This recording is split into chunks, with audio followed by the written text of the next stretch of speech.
네, 안녕하십니까. 개혁신당 선거대책본부 대변인 김민규입니다. 총 3건의 논평 브리핑 드리겠습니다. 첫 번째 논평입니다. 또 한 명의 범죄자 대통령, 문재인은 운 좋은 윤석열일 뿐이다. 전주지검이 문재인 전 대통령을 뇌물수수 혐의로 기소했습니다. 민주당은 곧바로 보복 기소, 선거 개입이라며 반발했지만 정작 혐의에 대한 반박은 없습니다. 그저 검찰 개혁만 앵무새처럼 되뇌는 모습은 비겁하기 짝이 없습니다. 문재인 대통령의 사위는 출근도 제대로 하지 않으면서 타이 이스타jet에서 월 1,200만 원을 받았습니다. 적자 상태의 불분명한 회사에서 무직자에게 이 정도 급여가 지급된 배경 설명할 수 있습니까? 이상직 전 의원을 중진공 이사장으로 단독 검증에 임명하고 총선 출마를 위해 사퇴했을 때는 즉각 수리한 점도 석연치 않습니다. 이 모든 사실관계를 두고도 민주당은 보복을 운운하며 눈 가리며 아웅입니다. 김건희 여사 수사는 수사고 문재인 전 대통령의 뇌물수수 혐의는 또 다른 중대한 사안입니다. 손으로 태양을 가릴 수는 없는 법입니다. 이 사건이 문재인 대통령의 임기 중에 드러났다면 문재인 전 대통령은 탄핵 대상이었을 겁니다. 윤석열은 모든 국민이 보는 앞에서 계엄을 준비한 현행범이고 문재인은 임기가 끝나고 드러난 은닉범일 뿐입니다. 민주당은 범죄자 대통령을 배출한 책임부터 통감하길 바랍니다. 두 번째 논평 시작하겠습니다. 보수 위장 포장재 파산, 이재명 캠프 성장과 통합을 벌이다.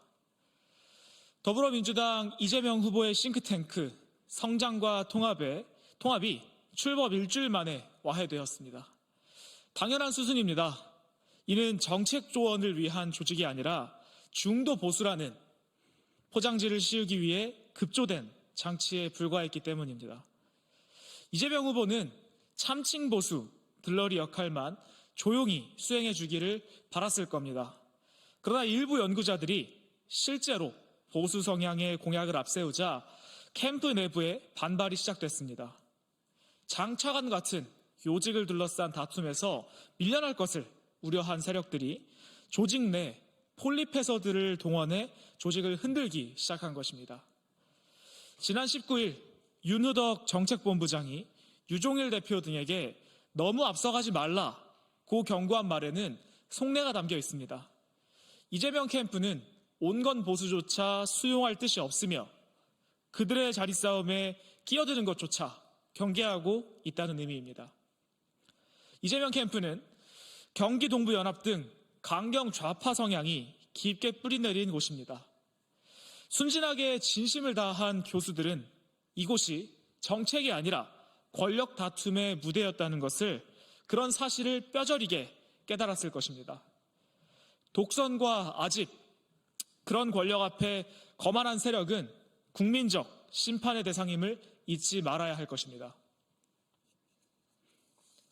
마지막 논평 브리핑하겠습니다. 이재명 후보의 개헌 계산기 간보지 말고 답을 내시라. 이재명 후보가 또다시 말을 바꿨습니다. 지난 대선 때는 개헌이 필요하다더니 며칠 전엔 개헌이 시급하지 않다고 했고 어제는 갑자기 5.18 정신을 헌법 전문에 넣자고 목소리를 높였습니다. 하루가 멀다 하고 입장이 바뀌니 어제의 이재명과 오늘의 이재명이 싸우고 있는 꼴입니다. 개헌은 학자와 정치인들이 수십 년간 외쳐온 국가적인 과제입니다. 그런데 이재명 후보는 그때그때 표 계산에 따라 개헌 카드를 꺼내는 정치 셈법만 반복하고 있습니다. 국민의힘 탓을 하며 손을 놓고 있다가 우원식 국회의장의 개헌론엔 되레 정치적 망신을 안긴 그런 사람입니다. 이런 5.18 헌법 수록 주장도 진심 없는 쇼로 보일 뿐입니다. 개헌이 아니라 권력을 지키고 싶은 호헌에 집착만이 보입니다. 개헌의 진심이라면 더는 간보지 말고 계산 결과를 당당히 밝히고 국민의 심판부터 받아보십시오. 이상입니다.